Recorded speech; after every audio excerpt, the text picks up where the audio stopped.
Chapter 111. Unicorn. I suspect you're thinking impurely, but I have no proof.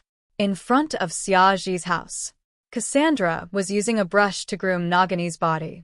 Nagani obediently lay there like a long snake. Perhaps because Cassandra inherently belonged to Slytherin, she felt no particular aversion towards snakes. She'd always gotten along very well with Nagani. Hermione sat beneath a swing set in the garden, engrossed in reading a thick book. The morning sunlight bathed her body, making her feel warm and cozy. Suddenly, the sound of galloping hooves echoed from the foot of the hill. Cassandra set down her brush and curiously gazed downhill, suspecting that a troop of cavalry had arrived. Hermione also put her book aside and stepped out of the garden. The commotion below grew louder by the second. Xiaoji rode atop a massive unicorn.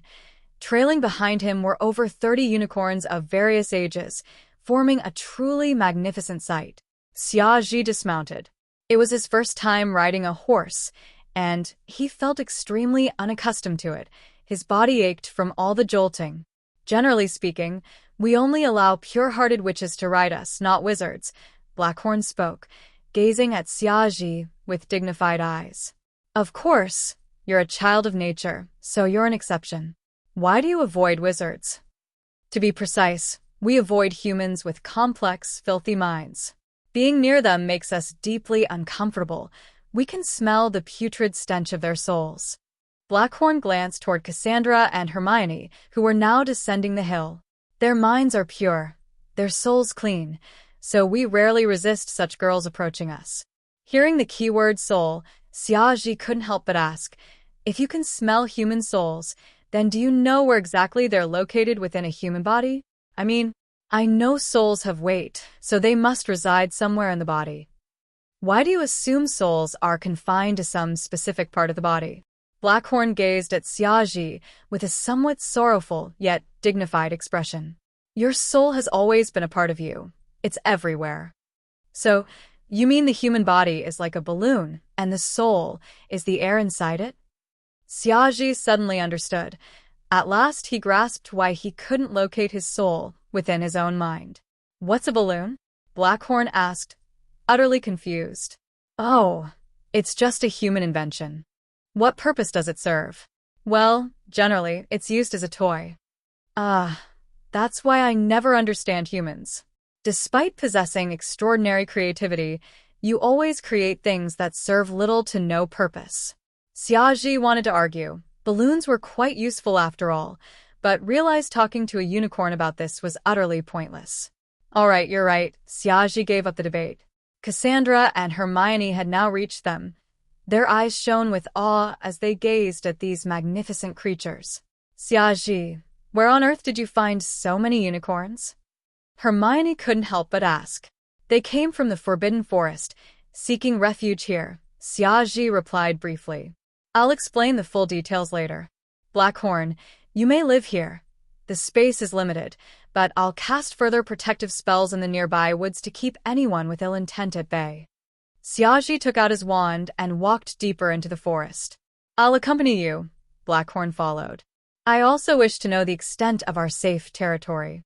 The unicorn neighed once more, and a strikingly beautiful unicorn stepped forward, then turned its rear towards Xiaoji. What's this? Xiaoji stared at Blackhorn, bewildered. This is a fine lady. Not you. Xiaoji gazed at Blackhorn in horror. Her tail is the most beautiful. You may take 10 of her mane hairs as rent for the first month. Blackhorn eyed Xiaoji suspiciously. What did you think I intended just now? Me? Ahem. Of course I knew you meant rent. But there's no need to rush. Xiaoji remained utterly unfazed. To obtain anything, one must pay a price. Only when you accept the rent can we feel at ease. Blackhorn shook its head. From now on, my kin will take turns providing you with premium unicorn hairs as payment. Very well. Cassandra, Hermione, could you two assist me? Use scissors to cut exactly 10 hairs from her tail. Not more, not less. This is the rent for my unicorn kin to reside here. Cassandra and Hermione exchanged glances, then nodded affirmatively. Xiaoji turned and walked into the woods. I could carry you there. In truth, I've no objection to you riding me. The aura of a child of nature causes me no discomfort. It even brings me joy. Though I sense your soul is quite complex. Oh, I think walking is preferable. Riding you feels rather uncomfortable. How so? Witches have ridden me before, and none ever complained. I presume those witches were all female? Ah, I see now. Very well, we'll walk. Xiaoji's home was surrounded by a forest, not vast, but densely packed. He'd already cast numerous protective spells learned from Mr. Ji throughout the woods. Any person harboring ill intent would be barred from entering. Of course, Voldemort had also taught Xiaoji many defensive spells, but following them would have required slaughtering at least 2 Muggle towns.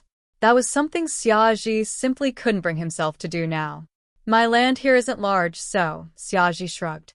That's fine. My kin merely seek a safe place to rest and thrive.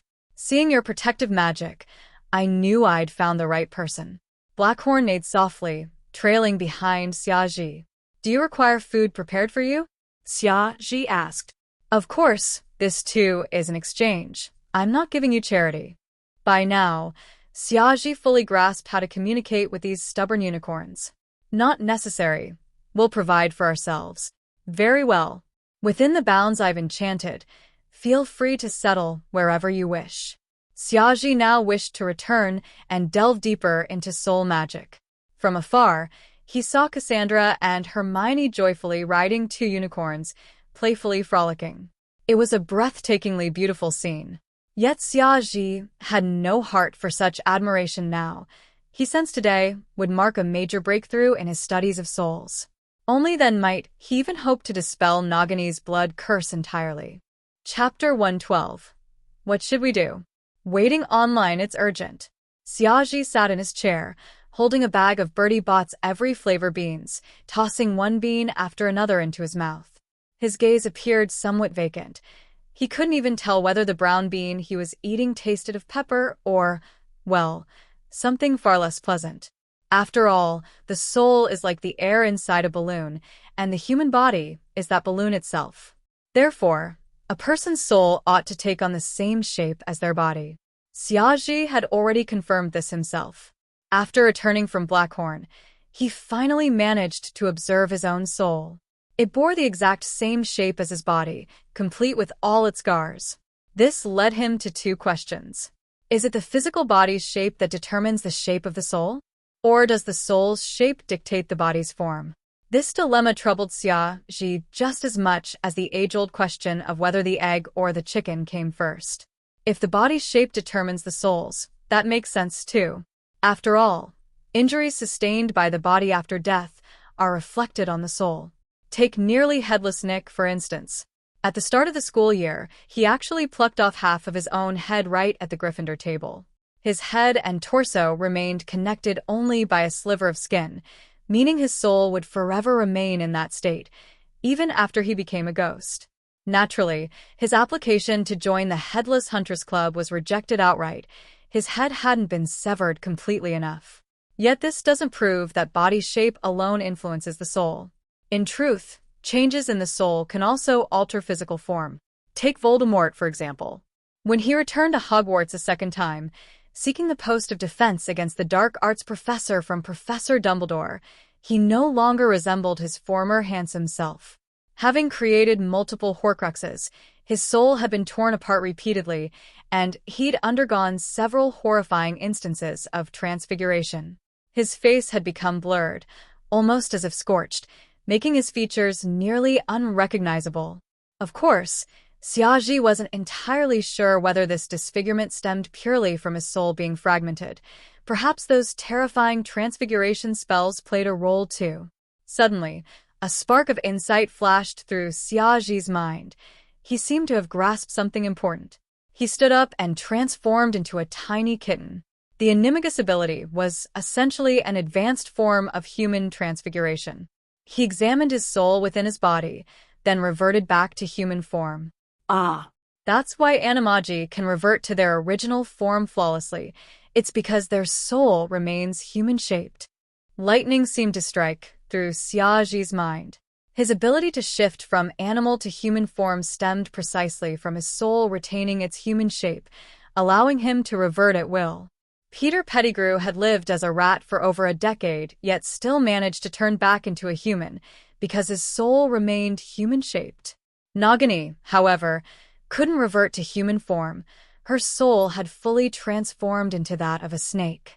Under the effects of the blood curse, her soul had gradually morphed into serpentine form over time. Once her soul fully assumed that shape, she became a snake entirely, both in body and soul. This was precisely why the blood curse was so vicious. It twisted the very essence of a person's soul. As for Nick, the marks on his soul mirrored those on his body, because he'd suffered such severe injuries that his soul had been scarred as well. Minor wounds, however, likely left no trace on the soul. Xiaji sliced his hand and carefully observed his soul. It was covered in various scars, remnants of past torment, each one a mark left by extreme suffering. Yet the fresh cut he'd just made showed no corresponding mark on his soul. From this, Xiaji tentatively concluded that changes in soul shape could alter physical form. And the only way to change one's soul was through suffering. Only such intense emotional pain could leave lasting scars on the soul. Creating Horcruxes required killing someone first. Only then could the soul be torn apart. Xiaji suspected that murder merely served as a trigger, while the true catalyst was the excruciating pain ensuing from the magic itself. This meant restoring Nagini to human form would prove exceptionally difficult. Now in kitten form, Xiaji stretched lazily atop his desk. He realized how comfortable this position was when sleeping. Finding a sunlit corner, he settled down and kept pondering. So, if he could reshape Nagini's soul into human form, would she regain her humanity? Yet, even if that happened, how would her memories return? Without them, she'd be reduced to an infant-like state, even devoid of memories from her time as a snake. Such an outcome would render her little more than a living corpse. Memories? Xiaji suddenly recalled the Forbidden Forest. That's where he'd recovered his lost memories. Could he enter Nagini's own version of that realm to help her rediscover herself? He summoned Sophia, the unicorn spirit.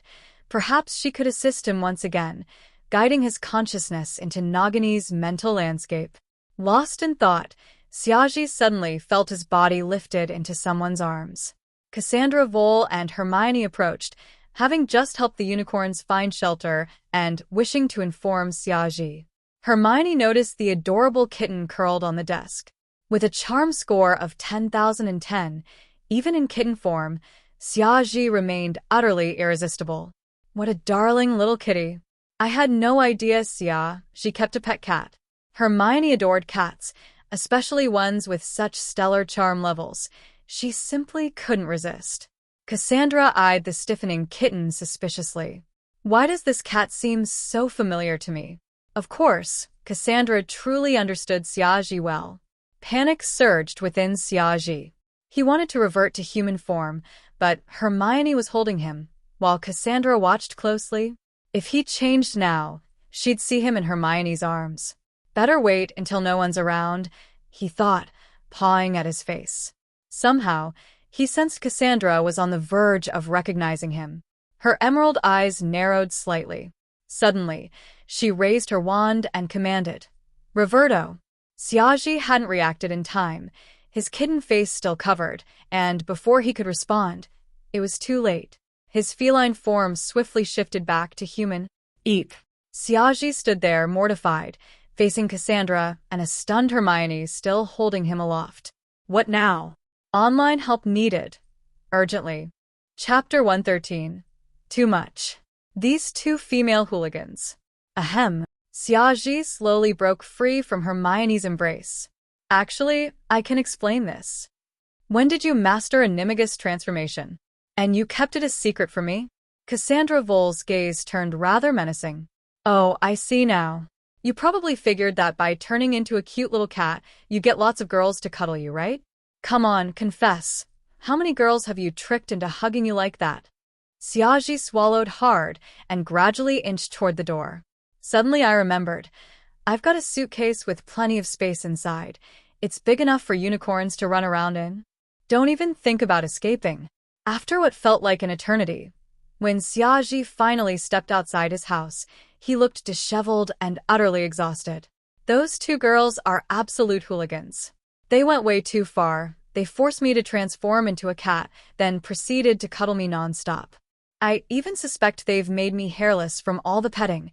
The leader of the unicorns, Blackhorn, approached and curiously examined Xiaji's rumpled appearance. Are you heading out? Yes. Xiaji waved his hand, and his clothes instantly straightened themselves. Should anything happen, I'll contact you through Sophia. You know, we share a special magical connection. Blackhorn spoke in his usual melancholic tone. Understood. If there's any danger, feel free to reach out. I'll return at once. Xiaji nodded, spun around, and vanished on the spot. It was 9 o'clock at night. Outside Malfoy Manor, Dobby, hunched over, hid in the shadow of a flower pot nearby. Oh, bad Dobby. Dobby is a house elf. Dobby shouldn't yearn for freedom. But, that powerful master said that if Dobby wanted freedom, he must come here at 9 o'clock. Oh, Dobby really shouldn't be here yet. Dobby wants freedom. Oh, what was that I just said? Bad Dobby. Bad Dobby.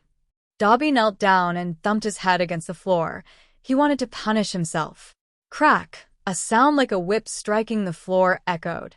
Peeking out from behind the flower pot, Dobby saw his master, Lucius Malfoy, approaching. Nervously, he straightened his clothes, then sniffed them again.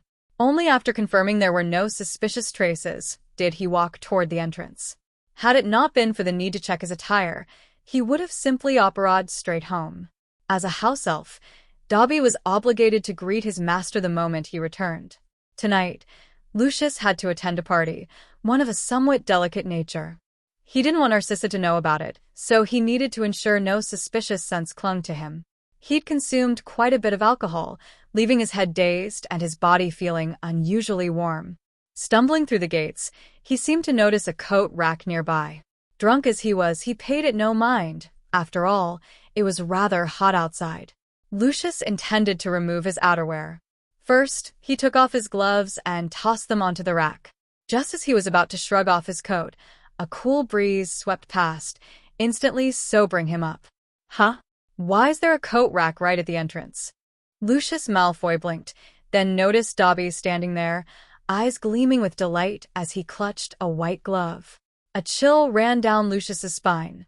Had he, in his drunken stupor, mistaken Dobby for a coat rack? Get in here, Dobby. Dobby, did Master just give Dobby a glove? Dobby's eyes widened with excitement. Dobby is free now. Lucius finally realized what had happened. He'd committed a colossal blunder. Drunk and befuddled, he'd unwittingly freed his own servant. No, that wasn't meant for you. Get back inside at once. Lucius tried to rectify the mistake, but it was too late. Dobby is now a free elf. Dobby puffed out his chest and slipped the glove onto his thin hand. You can no longer restrict Dobby's freedom. You stand right there. Pop! Dobby snapped his fingers and vanished instantly. Furious, Lucius cursed under his breath, then stomped back inside. In a shadowed corner outside Malfoy Manor, Xiaji lowered his wand. For someone like Xiaji, subduing a drunken Lucius Malfoy required nothing more than a simple confundus charm. Upon touching Dobby's hand, Xiaji had foreseen that Lucius Malfoy would appear here at this very moment. I thought I'd even need to use the Imperio, Xiaji muttered disdainfully. He saw no fault in casting that spell to compel Lucius to release Dobby. To Xiaji, no soul yearning for freedom deserved to be shackled. Moreover, Dobby differed from other house elves. He genuinely desired freedom. Lucius, after all, was a Death Eater who'd bribed the Ministry of Magic with vast sums of gold, claiming he'd been under Imperio control. This allowed him to escape Azkaban. He was absolutely no good person, which only further eased Xiaji's conscience. Xiaji had even tricked Voldemort itself. What was one more trick on a mere Death Eater? Given his current magical prowess, predicting Dobby's apparition destination was effortless. He even guessed exactly where the elf would go. Privet Drive. Dobby's tiny figure materialized there. His face beamed with excitement. Nothing could now stop him from revealing that grand scheme to Harry Potter. "Seems you've gained your freedom at last?" Xiaoji's gentle voice rang out from behind Dobby. Startled, Dobby whirled around and gasped upon seeing Xiaoji. Gratefully, he shrieked, "Oh, kind sir, thanks to your help, Dobby is now a free elf. Thus, you can now recount your former master's schemes without any restraint, correct?" "Absolutely. Absolutely. Dobby shall tell you and Harry Potter everything right now." Xiaoji knew Dobby had once served the Malfoys. He'd overheard countless conversations. Lucius had never bothered to conceal his schemes from him. Thus, Dobby had heard everything verbatim. Lucius intended to slip Tom Riddle's diary into Ginny Weasley's old textbooks, ensuring she'd bring it to Hogwarts. Yet Lucius Malfoy remained unaware that the diary was a Horcrux. He merely knew it was Tom Riddle's own diary, enchanted with dark magic to carry his will. If that diary entered Hogwarts, it'd inevitably trigger grave dangers. Dobby had even learned of the Chamber of Secrets from Lucius, how it had opened years prior, resulting in Myrtle's death. Hence, in the original tale, Dobby had insisted Hogwarts would repeat that tragedy. That's why he'd gone to any lengths to prevent Harry from entering that perilous school. Chapter 114. Paid leave? Employee dorms? Meals and lodging included? Dobby is shocked. Xiaoji and Dobby found Harry together, after which Dobby recounted everything he knew. "We should inform Professor Dumbledore about this right away," Harry exclaimed indignantly. Xiaoji noddly agreed, though at present Lucius Malfoy hadn't taken any concrete actions yet, so there was no solid evidence to pin on him. Apparently, Mr. Weasley had already searched Lucius Malfoy's residence multiple times, but found no valuable dark magic artifacts whatsoever.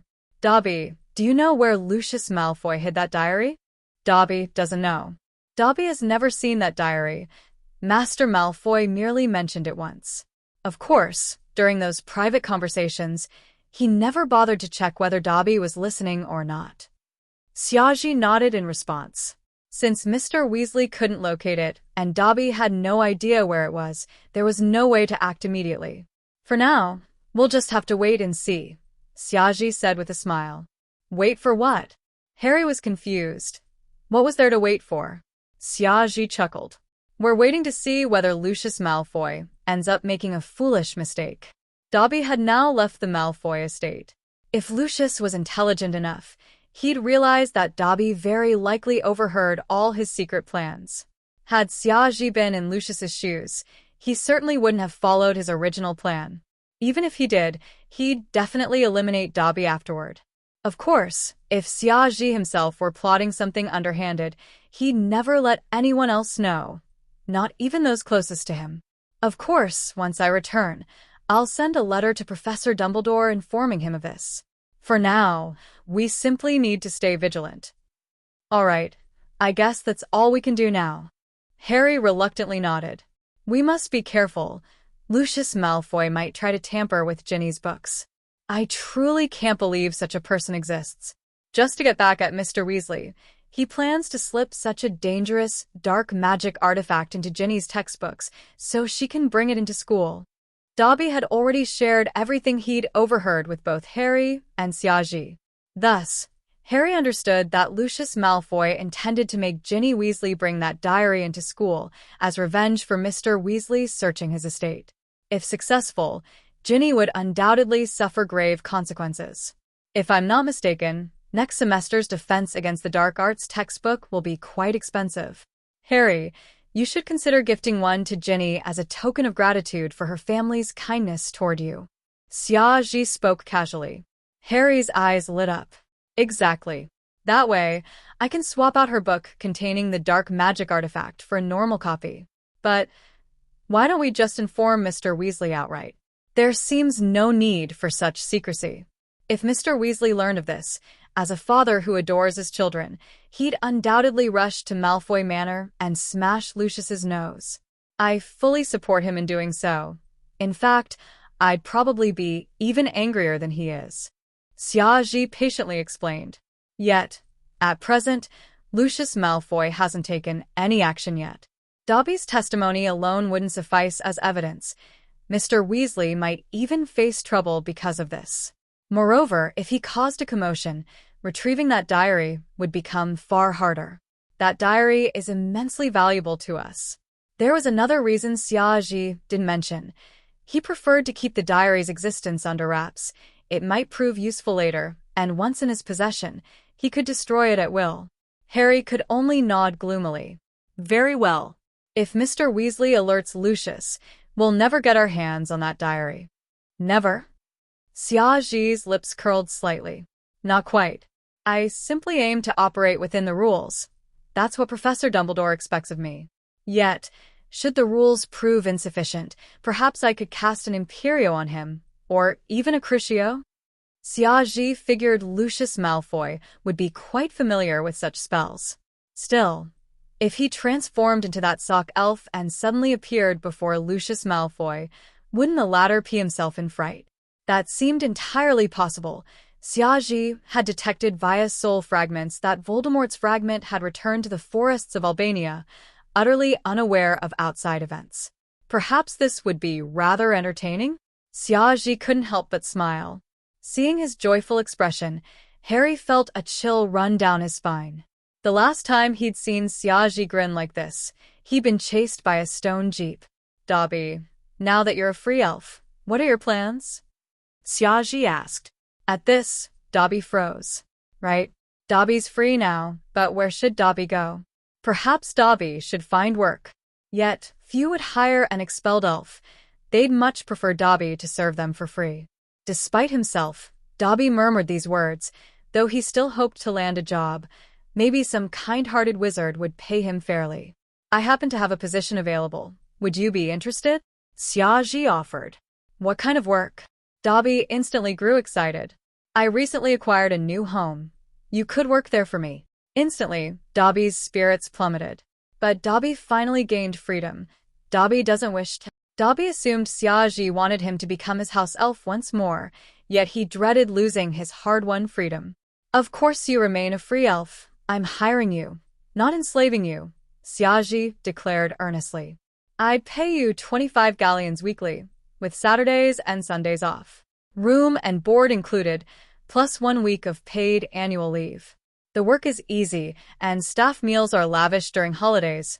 This offer won't last long. Xiaoji's enticing words washed over Dobby. Mr. Summers would pay Dobby 25 galleons weekly, and grant Dobby holidays? Oh. Dobby was moved to tears. His life at Malfoy Manor had been worse than hell. Other house elves might have accepted such treatment, but Dobby was unique. He possessed a fiercely independent spirit. Within his kind, he was destined to stand apart. Thus, hearing such generous terms left him ecstatic.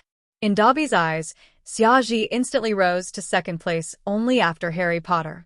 Of course, at my home, you'll live in a spacious room, not crammed inside a cupboard, Xiaoji added. Chapter 115. Hermione, Xiaoji. I never expected you to be this kind of person. Oh. Dobby's room? Dobby stared in disbelief. Does this mean Dobby no longer has to live in a cupboard? Quite possibly. He's the very first house elf in history to have his own room. Of course. Dobby, remember this. You're my employee, not a slave. You don't need to be so cautious around me. Xiaoji continued. Ah, right. My employees all get really nice uniforms. A full set, including hats, gloves, socks, and even little leather shoes. Upon hearing about clothes, Dobby's eyes instantly began sparkling. At this moment, Xiaoji's status in Dobby's heart had even surpassed that of Harry Potter. Well, I'm your boss, you're my employee. And we're also friends. Naturally, I'd give you clothes. Xiaoji spoke earnestly. Later on, you can use your own salary to dress up nicely. Just toss that filthy pillowcase away. You're a free elf now. You no longer need that symbol of slavery. Dobby's eyes widened as he immersed himself in dreams of a wonderful future. So, Dobby, would you like to work for me? Oh, absolutely. Dobby would love to. It's just the salary. Is it not enough? I'll increase it further. Xiaoji, who possessed boundless wealth, was utterly indulgent. Oh, no, no, no. Dobby feels he doesn't deserve such a salary. Dobby would be happy with just 1 canute per week. Dobby spoke pitifully. A salary of 25 galleons per week had utterly terrified him. I refuse, Xiaji declared. I'm a big boss. If others found out I paid my employees so little, it'd be a huge embarrassment for me. In the end, trembling with joy, Dobby gratefully accepted Xiaji's offer. Harry stood by, completely stunned. He'd thought himself fairly wealthy, but Xiaji was far more generous. Though Harry would have liked to hire Dobby too, he certainly wouldn't have offered 25 galleons weekly. Xiaji, where on earth did you get all this money? Harry asked curiously. He knew Xiaji was an orphan with no idea who his parents were. Remember my giant snake, Nagini? Xiaji asked. Harry nodded. 1 ounce of her venom cells for 500 galleons. I've saved up several barrels of it. Harry fell speechless. Xiaji had already prepared a dashing little suit, white gloves, a lovely hat, and shiny little leather shoes. Dobby excitedly put on the outfit, instantly looking like an entirely different elf. Him some good. You'll be our household steward from now on. A good steward absolutely needs proper attire. Xiaji nodded approvingly. Dobby, you look fantastic. Harry sincerely praised him. After all, clothes make the man or elf. With this new outfit, Dobby's entire demeanor transformed. Hearing Harry's praise, Dobby nearly burst with joy. Just don't cry or you'll ruin your new clothes, Xiaji casually remarked. Dobby immediately stopped crying. Dobby won't cry. Dobby won't cry ever again. With that, he puffed out his tiny chest proudly. Harry, we'll be heading off now. Do come visit me. Ron lives nearby too. You're welcome to visit him anytime. Harry wanted to move into Xiaji's house right then. Though the Dursleys treated him much better now, he still felt far happier with his friends. Yet the thought of having to stay at his aunt's place for over 2 weeks before visiting Xiaji cast a shadow over him. Don't slack off while you're home. Once you're with me, I'll be testing you. With that, Xiaji took Dobby and left Harry standing alone at the Dursleys, utterly bewildered. Testing. Harry swallowed hard. It shouldn't be life-threatening, right? When Xiaji returned home with Dobby, he immediately felt a headache coming on. He heard Cassandra Vole and Hermione arguing at the door. I can't believe house elves endure such unfair treatment. Their current status is basically slavery under wizards. But they actually like it. Offer them wages or rights, and they'll see it as an insult. Every sentient being deserves respect. No one should be anyone's slave. Even house elves deserve fair pay for their work. If Creature heard you, he'd spit at you. Is that your house elf? I still can't understand this. No species exists solely to serve as slaves to another. You've done research on this, Hermione. They're a race defeated by wizards, then systematically indoctrinated into subservience over generations. Exactly why we must liberate them. We must fight for their rights. But Hermione, you can't wake someone pretending to be asleep. They genuinely believe serving their masters freely brings them joy. If we do nothing, they'll naturally see wizard service as their duty. They've been taught this since birth. Your ideas are doomed to fail, Hermione. You speak on their behalf using human logic, but you ignore those who profit from the status quo. They'd never agree. So, you're one of those profiteers? Yes, Hermione. I'm among them. My family has house elves too. From my perspective, fighting for their rights seems pointless and counterproductive.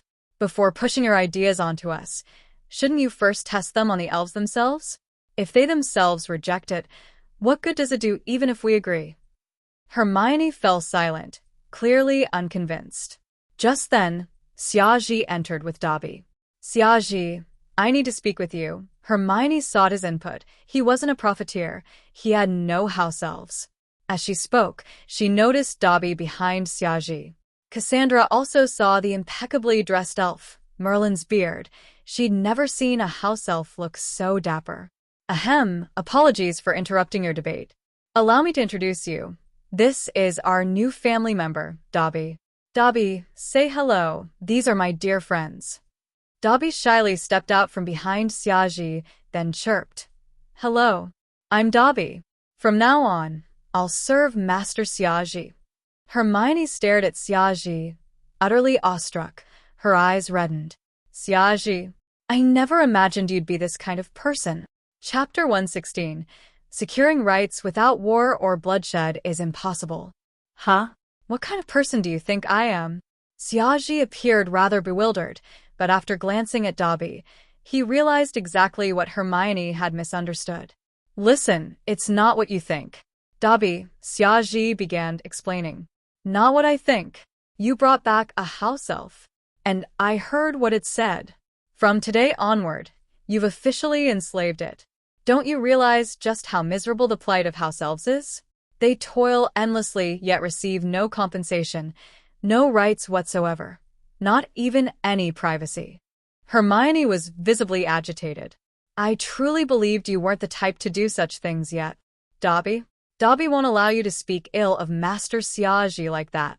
Mustering all his courage, Dobby stepped forward and stood protectively in front of Xiaoji. Cassandra's emerald green eyes widened in astonishment. She'd never encountered such a thing before.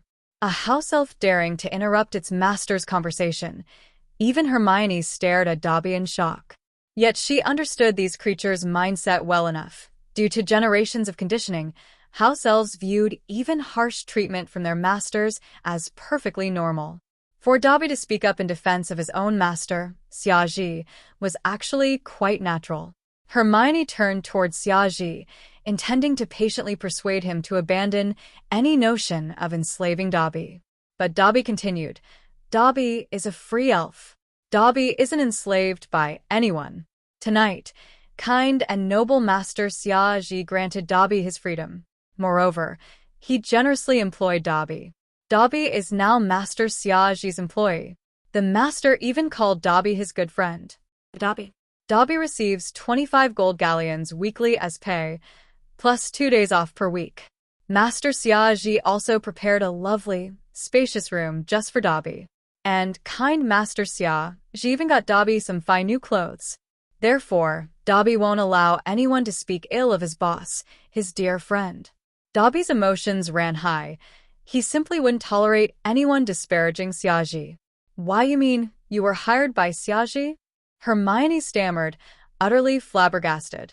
But, Hermione, Xiaoji has consistently referred to Dobby using he, yet you've always called house elves it.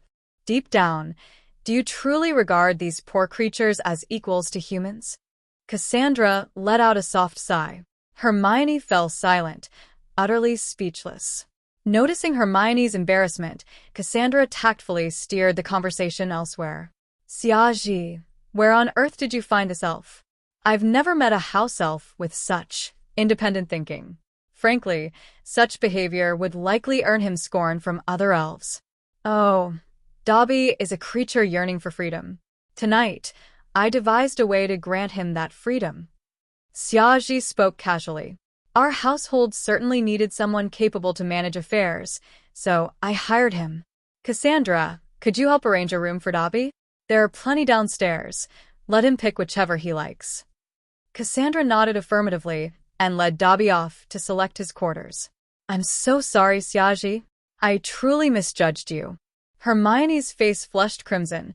She felt utterly mortified. Good heavens, I misread him completely and even scolded him. What an idiot I am. Hermione, may we speak? Xiaoji spoke calmly. Oh, of course. Flustered, Hermione trailed behind Xiaoji as he led her into his study. Ysiri the phoenix dozed peacefully in his perch, while Snowball the owl nestled right beside him. The two had become quite close. Xiaoji gestured for Hermione to sit, then himself took his seat behind the desk, steepled his fingers, and assumed a posture eerily similar to Professor Dumbledore's own dignified demeanor. Care for some chilled lemonade? Hermione nodded gratefully. She desperately needed something icy to cool her burning cheeks. She kept her fluffy head bowed, too shy to meet Xiaoji's gaze. With a mere brush of his right hand across the desk, Xiaoji conjured a glass of frosty lemonade. He slid it gently toward Hermione. Hermione, I believe I grasp your sentiments. Hermione perked up instantly. If Xiaji could free Dobby and offer him a paid position with holidays, surely he'd understand her ideals as well. Truly, Hermione, you're an exceptionally kind-hearted girl. Few others would ever concern themselves with house elves' plight. Hermione smiled shyly, though still avoiding eye contact. So, do you agree with my views? Absolutely. Your ideals are utterly commendable. Indeed, every free soul deserves true liberty. Hermione beamed. Xiaji truly understood her heart. Yet Cassandra didn't share my views. I fear most wizards won't either. Her smile faded slightly. She knew full well how difficult it'd be to liberate house elves. Few would ever support such a cause. Of course they wouldn't.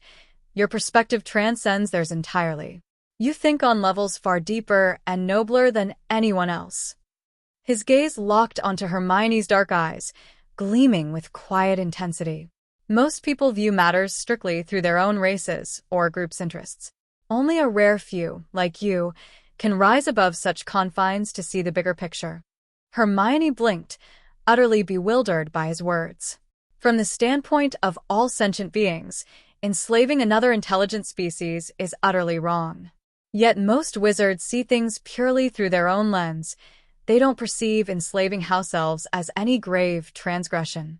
Consequently, striving to secure rights for them seems utterly futile. Exactly, they're all entrenched beneficiaries, so, Hermione sighed softly. Not entirely, though. Hermione, do you recall why the goblins rebelled? To demand the right to wield wands. So, do you see now? Xiaji gazed at her serenely. See what? Any oppressed race, humans included, has but one path towards securing their rights. What path? The goblins provided the perfect example. You mean war? But surely there's another peaceful solution. Hermione, you hail from a Muggle family. Surely you've studied Muggle history. Tell me, throughout human history, how many times have competing factions attained their rights without spilling a single drop of blood? Hermione felt utterly speechless. Chapter 117. Xiaji. I'm not a Lilicon. I don't like pretty. Right now, you might feel that it's difficult to fight for the rights of house elves among wizards. But imagine this. In the future, if more house elves like Dobby, those with independent thoughts and consciousness, begin to actively fight for their own rights, the resistance they'll face will be thousands upon thousands of times greater than what you're encountering now. Xiaji continued. At that point, there'll only be one possible resolution: war. If you don't show your fangs, no one will ever calmly sit down and negotiate with you over your rights. Xiaji turned his head, gazing out at the night sky. Whether it's house elves or wizards struggling to survive on the fringes of Muggle society, both must display their strength if they hope to gain rights. Why do weak nations have no diplomacy? Because they simply lack the standing to negotiate. Weakness itself is a crime. If the wizarding world continues to stagnate as it is now, then when Muggles eventually discover our existence, will our dwindling numbers truly be enough to fend off their persecution? In such a scenario, powerful wizards might survive, but the weak ones will undoubtedly suffer. Not all wizards are Grindelwald or Dumbledore. Many are far too feeble, even incapable of conjuring a simple shield charm. Many people dread the day when house elves finally decide to wage war. Thus, Hermione, though your intentions are noble and correct, they won't be accepted by most. Xiaji spoke gently. There's little I can do about this. All I can do is help those truly awakened elves who yearn for freedom, like Dobby. Hermione understood what he meant. If house elves ever achieved true consciousness and demanded rights, war would inevitably follow. So, at that time, would she stand with the house elves or with the wizards? Or perhaps all she could do was simply urge wizards to treat house elves more kindly. Seeing Hermione lost in thought, Xiaji said nothing further. Intelligent people often get stuck overcomplicating things. There's a vast gap between idealism and realism. Everyone wishes reality would mirror their idealistic visions. Yet reality always unfolds according to its own harsh logic. All under heaven strive for profit. No one acts without a motive. Most people simply won't bother with anything that offers no benefit. This is reality. Everyone knows mistreating house elves is wrong, yet few ever bother to fight for their rights, because such efforts bring no personal gain. Again, this is reality. After seeing Hermione safely back to her room, Xiaji returned to his desk and began writing a letter. He wanted to discuss with Mr. G some ideas he'd just conceived. He felt that only Mr. G could truly appreciate such thoughts. Even Dumbledore couldn't fully grasp them. As for Voldemort, that self-centered terrorist certainly wouldn't understand at all. For instance, Xiaji had just written about his desire to develop an entirely wizarding military force, something he absolutely couldn't reveal to Dumbledore just yet. Watching a paper airplane drift away into the distance, Xiaji suddenly heard movement behind him.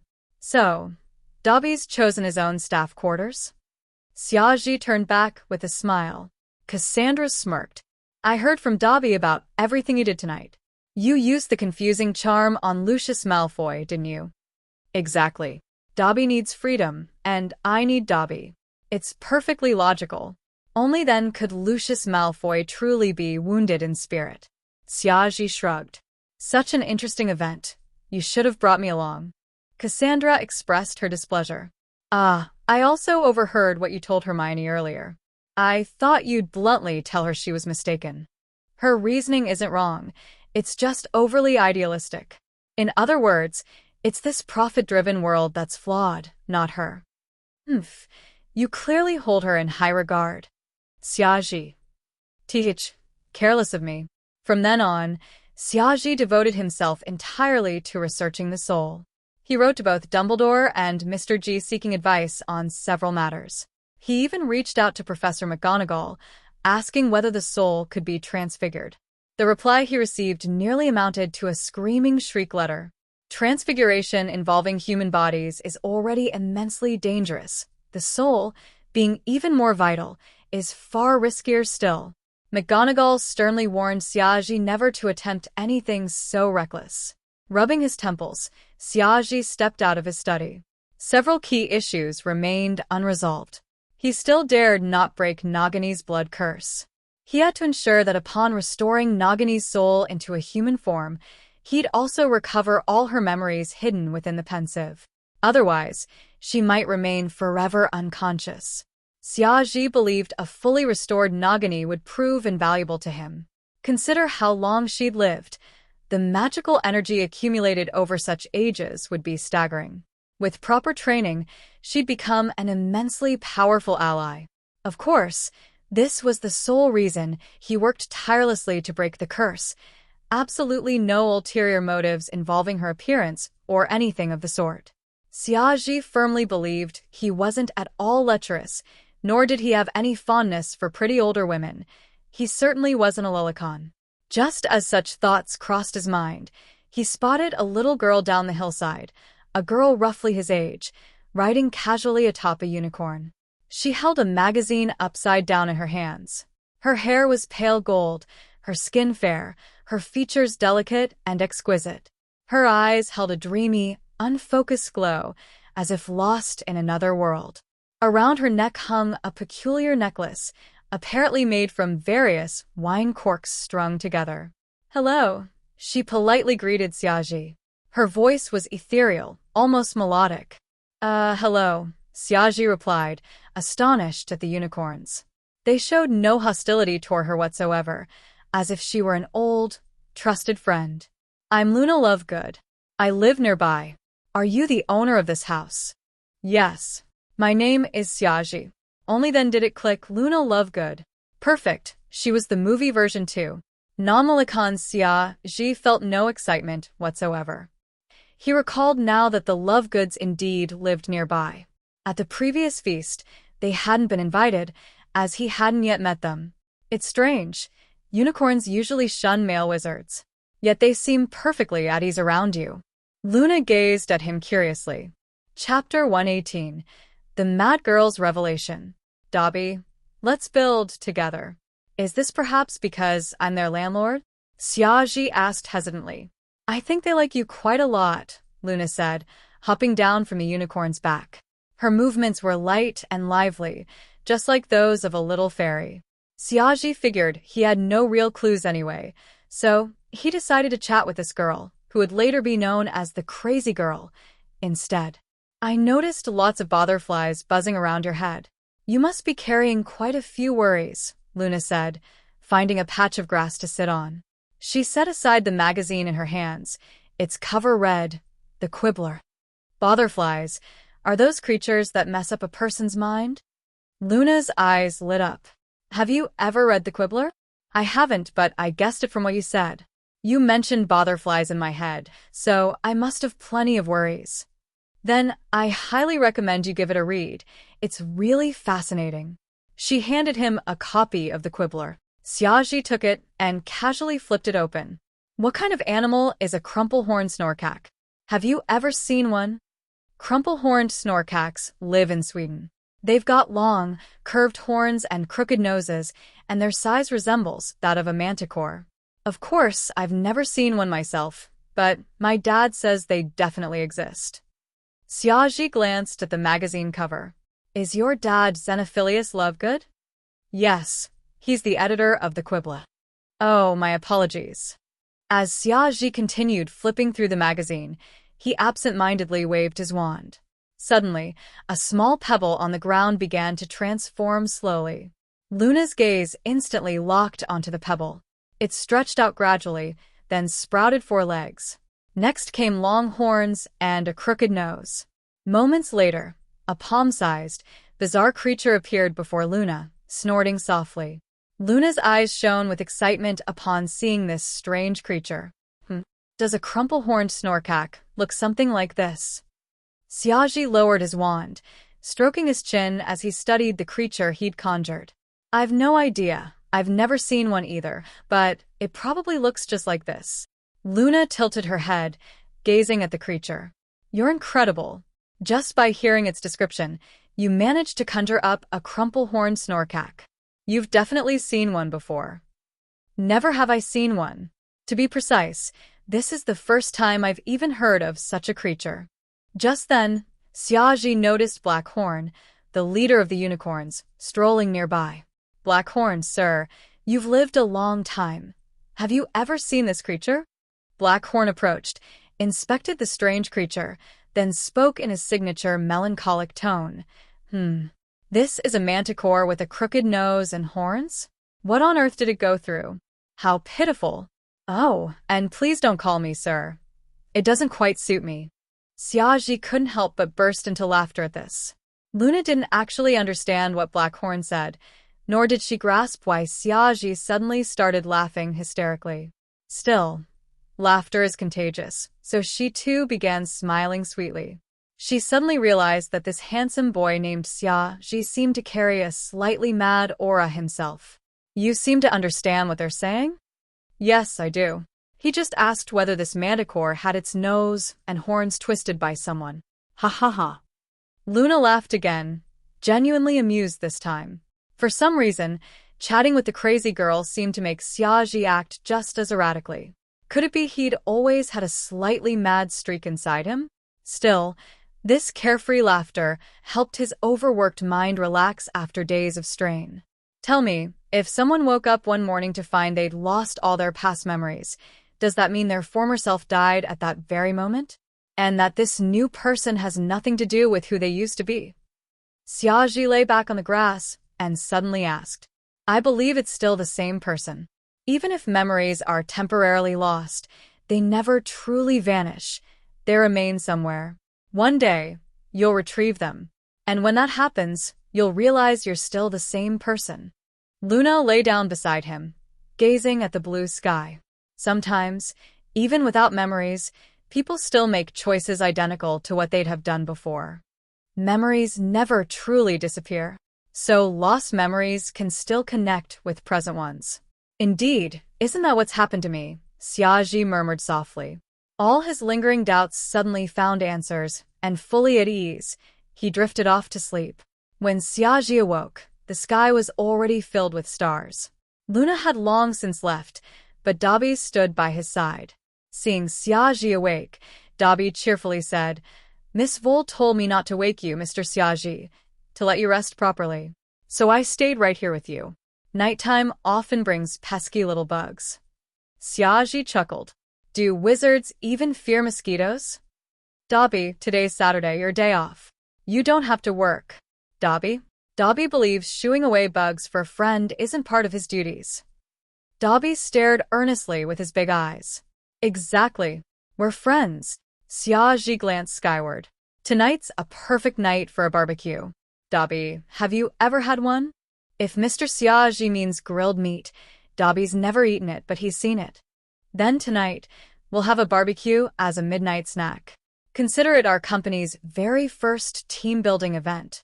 Xiaoji didn't expect Dobby to grasp what team-building meant. He just wanted Dobby to know they'd be feasting tonight. Xiaoji and Dobby began grilling meat outside. Hermione watched Xiaoji with a hint of resentment. Eating late at night makes you gain weight. You're tempting me so much. I won't be able to resist. The aroma from Xiaoji's grilling was utterly irresistible. Nonsense, come out and eat. You need fuel to lose weight.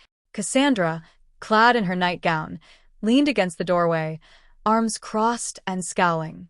Pa, grilled meat's far too vulgar. I wouldn't touch it. Yet her furtive gulp of saliva didn't escape Xiaoji's notice. You really won't eat? Xiaoji lifted a fragrant skewer of lamb, taking a hearty bite. Cumin-spiced meat tasted absolutely divine. After eating another skewer, he shoved a large one into Dobby's hands. Dobby was utterly moved. This was his first time eating grilled meat. Back at Malfoy Manor, leftovers were tossed out rather than given to house elves like them. The Malfoys considered house elves filthy, unworthy creatures unfit to even touch their food. Yet they never gave a thought to how such lowly beings prepared meals for them. All right, but if I gain weight, I'm holding you responsible. Hermione finally gave in, rushing out to grab a skewer. One bite later, grease dribbled down her chin. What about you, Cassandra? Xiaoji asked. Cassandra turned away haughtily. I refuse to eat such vulgar fare. I recall in Albania, you wore that same expression, yet ate more than anyone else, Xiaoji teased. You. Cassandra's composure shattered instantly. Now come on, eat up. Xiaoji tugged her over, thrusting a skewer into her hands. Humph. I'm only eating this because I'm forced to. Yes, absolutely. Chapter 119, Hello, Nagini. Ever since Hermione spent an entire night reflecting on things, she finally stopped obsessing over the issue. Yet she hadn't given up on the idea of helping house elves entirely. Her mindset had simply shifted, no longer fixated on completely liberating them. She now settled for advocating kindness and humane treatment toward house elves instead. This was undoubtedly a concession from idealism to realism. With her mental block resolved, Hermione also became far less aggressive than before. She remained exceptionally kind to Dobby, so much so that even Xiaoji found himself envious. Dobby was once again deeply moved. To him, Xiaoji's home felt like heaven itself. He'd never experienced such genuine kindness from so many people. Consequently, his enthusiasm for work soared, and compared to before, he'd grown far more confident. Xiaoji never underestimated Dobby. He knew that house elves wielded powerful magic of their own, unique in many ways, yet this truth had gradually been overlooked by wizards. Occasionally, Xiaoji would ask Dobby about any other wandering house elves who'd been dismissed by their masters, or those sharing Dobby's desire for freedom. If they could form an army composed solely of house elves, it would undoubtedly be incredibly powerful. 2 days later, Xiaoji finished all preparations. Today was the day he'd fully break Nagini's blood curse. First, he'd enter Nagini's dreamscape and locate her human memories. Once her human and serpentine memories merged, he'd then reshape her soul. However, since Nagini had been a serpent for many years, retrieving her human essence would be difficult.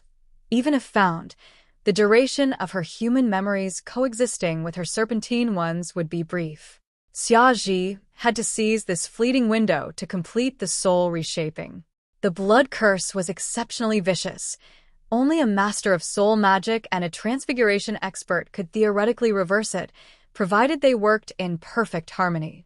Fortunately, Xiaji excelled in both fields, and since he acted alone, coordination wasn't an issue. He instructed Dobby to stand guard nearby. Should Nagini lose control, he hoped Dobby could restrain her magically. He certainly didn't want to end up with half his head bitten off after failing. Hermione and Cassandra, however, were banished from the room on the grounds that too many people distracted him. Xiaji gave Dobby a nod, then turned toward Nagini. Hiss, trust me, what I'm about to do is only for your benefit, though it might be somewhat painful. Hiss, I trust you won't harm me, but if there's any chance I might go berserk, you should bind me beforehand, so I won't hurt you. Xiaji felt deeply moved. What a kind, radiant serpent. How had Voldemort twisted her so terribly? It seemed proximity to goodness shaped one's nature. Nagini, under the influence of this kind-hearted boy, would undoubtedly turn out differently.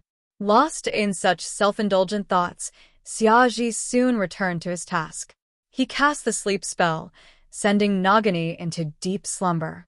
Sophia, next, he produced his wand. The spectral image of a unicorn flickered before him. Immersing his consciousness within his own soul, Xiaji activated soul magic. His soul then followed Sophia's spirit straight into Nagini's mind. Suddenly, he found himself inside a gloomy forest. He realized this was Nagini's current dreamscape, still some distance from her true dream realm. Yet as a soul entity, Xiaji faced dangers here too. He'd have to fend off beasts conjured by Nagini's subconscious. This was his first trial. Sure enough, after following Sophia a while, a colossal creature appeared before him. Xiaji had seen its illustration in Fantastic Beasts and Where to Find Them. It was a venom sac leopard. According to the book, despite its massive size, it moved silently. Its breath carried lethal diseases capable of annihilating entire villages. Taming one required over 100 skilled wizards working together. Xiaji frowned. He hadn't expected such a behemoth right at the outset. In reality, this creature posed no threat to him whatsoever. But within Nagini's dreamscape, it retained all its original powers, while Xiaji's abilities were severely diminished. Thankfully, it was Xiaji here. Any other wizard wouldn't have managed even basic magic, let alone resist it. I believe I can wield magic, he declared. Instantly, magical energy surged anew within him. I believe I have a wand. A black wand materialized in his hand. Within one's own dreamscape, wishes could indeed come true, yet in someone else's dream, only immense willpower enabled such feats. Xiaji's will was strong enough, otherwise, he'd have failed at this very first step. His druidic talents, however, held no sway over the venom sac leopard.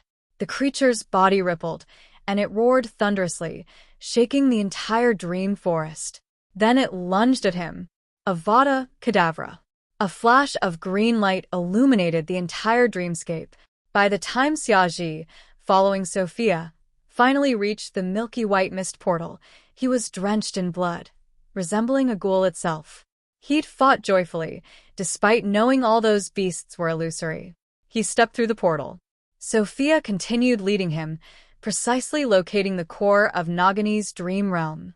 Upon entering, all bloodstains vanished from his body. Yet as he progressed deeper, the white mist abruptly turned crimson. Xiaji frowned. Was this the lingering effect of the blood curse? The red mist coalesced into crimson wraiths, swiftly darting toward him. He unleashed a killing curse at one. It dissolved into mist, only to reassemble moments later, now seemingly stronger. A faint smile crossed Xiaji's lips. He faced those wraiths unafraid. Firestorm path. Twin walls of fire erupted from either side of him, incinerating all wraiths and clearing a clean path. These flames shimmered violet blue, yet bore distinct orange-red undertones. This was a combined spell, Grindelwald-style fiendfire fused with Professor Dumbledore's firestorm path. Their combined might produce terrifying results. All crimson mist vanished instantly under fiendfire's fury, and the surroundings reverted to white once more. Xiaji knew the residual blood curse had now been utterly eradicated. He extinguished fiendfire and pressed onward. Soon, He spotted a young woman in a black dress curled beneath a massive tree formed from white mist. Red vines were still crumbling to ash from her body. Clearly, countless crimson vines had once bound her. Watching them dissipate, Xiaji realized the blood curse had fully lifted. He gently shook the beautiful woman in black. Only upon fully awakening could her original memories return. Nagani's eyelids fluttered, then slowly opened. She surveyed her surroundings, then noticed the boy standing before her. "Hello, Nagani." The boy greeted warmly, smiling. Chapter 120, Xiaji. I've seen countless films. What haven't I seen? Hello, Nagani. Xiaji greeted the beautiful woman before him with a smile. Who are you? Where is this place? Nagani gazed around in confusion. She remembered that once, she had suddenly transformed into a snake, and afterward, she remembered nothing at all. Time is of the essence. Please follow me. I'll explain everything along the way, Xiaji said warmly. Still dazed, Nagani stood up and followed Xiaji forward. This boy exuded a strange sort of charm, one that seemed to make anyone instinctively trust whatever he said. Do you still recall the blood curse that afflicted you? I do. Of course I do. Are you referring to? Exactly. You fully transformed into a snake and lived in the forests of Albania for quite some time now. I encountered you a year ago. So, when you met me, I was already a snake? Yes. Fortunately, I possessed the ability to speak to snakes so we could converse, and you willingly followed me. I've heard of that ability, Parseltongue. Legend says Salazar Slytherin possessed it and passed it down through his bloodline. Nagani looked at Xiaji curiously. Don't look at me like that. I have absolutely no relation to Slytherin. Though Parseltongue users are indeed rare, they're not exclusive to his lineage. Nagani simply nodded in agreement. But where exactly is this place? And why am I not in snake form now? This is the Veil of Illusions, a realm hidden deep within one's soul. Lost souls and forgotten memories usually reside here, Xiaji explained. I myself once lost portions of my memory. I recovered them all within my own Veil of Illusions. In doing so, I also restored my soul to its original completeness. So, I'm currently in spirit form? Precisely. This is the human portion of your soul. After you fully transformed into a snake, this part remained permanently sealed within the Veil of Illusions due to the blood curse. I've just removed all curses affecting you. You did all this all by yourself? Of course. One person suffices. More would only complicate things, Xiaji replied casually. But you seem so young. I'm not young at all. I'm quite powerful. Xiaji frowned slightly. Being called young as a man was utterly unacceptable. My apologies. Nagani hastily apologized. Enough chatter. See that misty portal ahead? Once you step through it, your human soul and Serpentine's soul will merge. Your memories will also unite, though only temporarily. Be warned, this process will be excruciatingly painful. You must endure it. Xiaji spoke with utmost seriousness. Nagani nodded, her eyes filled with determination. The blood curse had tormented her for years. Now, at last, there was hope. She was resolved to hold on no matter what. Xiaji nodded back. Shaping a soul was agonizing. In truth, a soul was akin to raw iron awaiting forging, and pain was the very fire melting it into malleability. Of course, Xiaji also employed certain methods to minimize her suffering. Are you ready? Upon reaching the portal, Xiaji turned to Nagani. She gave an affirmative nod. Xiaji took her hand, and together they stepped through. The instant they vanished, the Veil of Illusions rippled and disappeared. Xiaji's spirit swiftly returned to his body, while Nagani's serpentine form suddenly reared its head. Yet one eye remained serpentine, while the other was distinctly human. Xiaji raised his wand. A violet beam struck Nagani squarely on her head. Dobby, restrain her for me. Dobby nodded, snapped his fingers, and instantly thick ropes materialized, binding Nagani tightly until she resembled a tightly wrapped parcel. Even so, Dobby remained vigilant, carefully channeling his magic. Truly, he now approached his duties with fervent dedication. Now, Xiaoji's pupils turned deep violet. He instantly discerned the two souls within Nagini. One was human-shaped, the other serpentine. They refused to blend, merely stuck together imperfectly. Evidently, Nagini had attempted merging them herself earlier, but failed utterly. Two cold steel ingots could never fuse without heating first. Xiaoji unleashed another violet beam, striking Nagini's dual souls. Hiss! Nagini shrieked in agony, thrashing wildly. Dabi, drenched in sweat, struggled to maintain his magic, though not for long. Under the violet glow, both souls began melting like heated wax. Xiaoji, equally drenched in sweat, meticulously guided the two souls, which were fundamentally one, to reunite.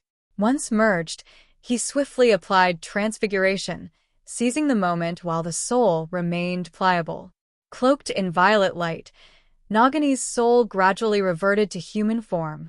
Meanwhile, her physical body convulsed in agony. The pain was unimaginable. Xiaoji knew Nagini's human form intimately. He'd observed it clearly within the veil of illusions. Though he couldn't touch her, his discerning eye, his gentlemanly gaze, had already memorized every detail. Her proportions were now etched in his mind.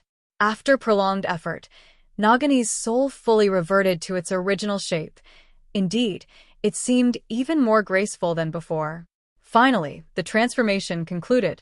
Xiaoji abruptly withdrew his soul magic. Nagini's soul stabilized, her body ceased thrashing. Wiping sweat from his brow, Xiaoji signaled Dabi to release the bindings. His pupils remained violet. In his eyes, Nagini's soul was now unmistakably human. With the restraints gone, Nagini raised her head. Her gaze shifted from dazed confusion to clarity, and her eyes were no longer serpentine. She turned towards Xiaoji. Now, try reverting to human form, he urged nervously. Success hinged on this final step. Nagini nodded. Moments later, her body underwent dramatic changes. Dabi, fetch some clothing, Xiaoji commanded. Dabi vanished instantly. Nagini's elongated serpentine body shortened rapidly. Her thick frame shrank as well. Like slow-motion cinematography, she gradually transformed into a radiant, beautiful woman. She'd fully reverted to human form, though unused to standing after so long. She still couldn't rise unaided. Ahem. Xiaoji swiftly pressed a handkerchief to his nose, then draped his coat over Nagini's body. This scene, though celibate for 30 years, I've consumed countless images. I, Xiaoji, have witnessed every conceivable spectacle. Yet blood gushed from my nose. Well, truthfully, this exact scene remained unexperienced ever.